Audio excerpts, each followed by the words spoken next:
Women are 8 times more likely to tear their anterior cruciate ligament than men. This knee injury is a common occurrence even at the top flight of women's football. But what if I told you that a player's period cycle could affect their risk of injury? My name is Anna Minter.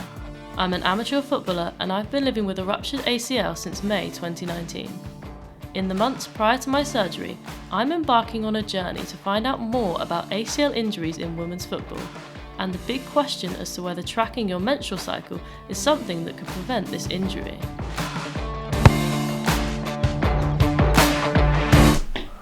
Welcome. My BU shirt, number 45.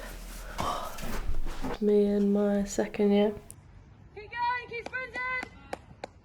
I was captain last year, so I just sort of had to put on a brave face and keep the team motivated. Mentally, it was a really tough time for me. By that point, I knew that I wasn't going to be playing for the rest of the season.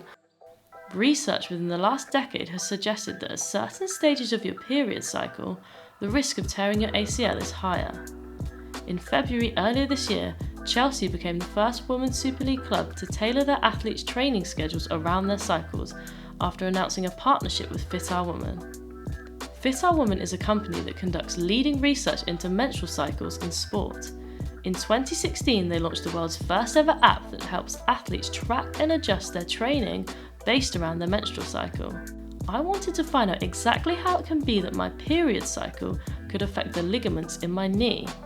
I travelled into campus to speak with Esther Goldsmith, who is a sports physiologist and ambassador at Fit Our Woman. Kind of the consensus, or what's kind of speculated at the moment, is that estrogen affects the ligament laxity. There are estrogen receptors on the ACL, and therefore when estrogen rises in the menstrual cycle, which is kind of just prior to ovulation, that may have an effect. It may affect the kind of the collagen structures in the ligament itself, particularly affecting a particular enzyme.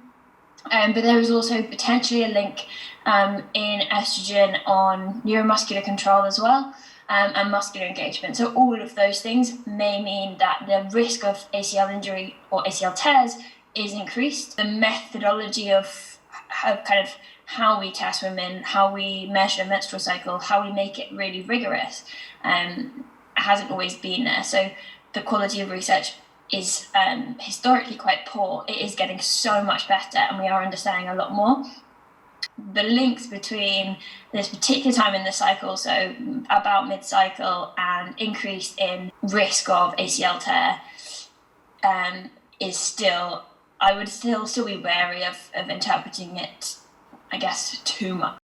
My interview with Esther gave me a lot to think about, and I spent some time looking to see how far back some of the research goes. People might think it's bizarre how, your period can affect you tearing your ligament, but the more I'm reading up on it, the more it does make a lot of sense. I reached out to Crystal Palace forward Ashley Hinks, who suffered a full ACL tear in September 2019. Hinks had reconstructive surgery in February last year and made her comeback debut in December. With just a few weeks to my surgery, I wanted to find out how her rehab had been and whether Crystal Palace tracked the menstrual cycles of their squad. So you had to wait quite a while for your surgery, didn't you though? Yeah. Talk me through that. I didn't have surgery until February. But did you have to go through NHS or was it private, supported by the club, or? No. NHS. NHS? Even at championship level?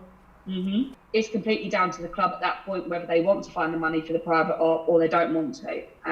Palace weren't apparently in a financial position to be able to, so I ended up having to go down the NHS route. Is menstrual cycle something that the coaches at Palace do with the squad in terms of tracking it and things? We have an app we have to fill out before each session, and one of the questions is, as you sort of know you're currently expecting a period. Training itself is tailored around the cycles because, albeit we put that in there, there's not the handful of players that are, like you say, within that particular period. Their training is tailored, but we do have to fill out that we are, like you say, on or expecting. I managed to secure an interview with Yeovil Ladies Head of Performance, Ewan Greenhill, and travelled down to Yeovil just before lockdown to meet with him.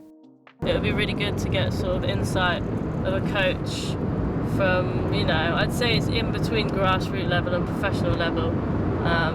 So it's sort of the perfect person I want to speak to, really.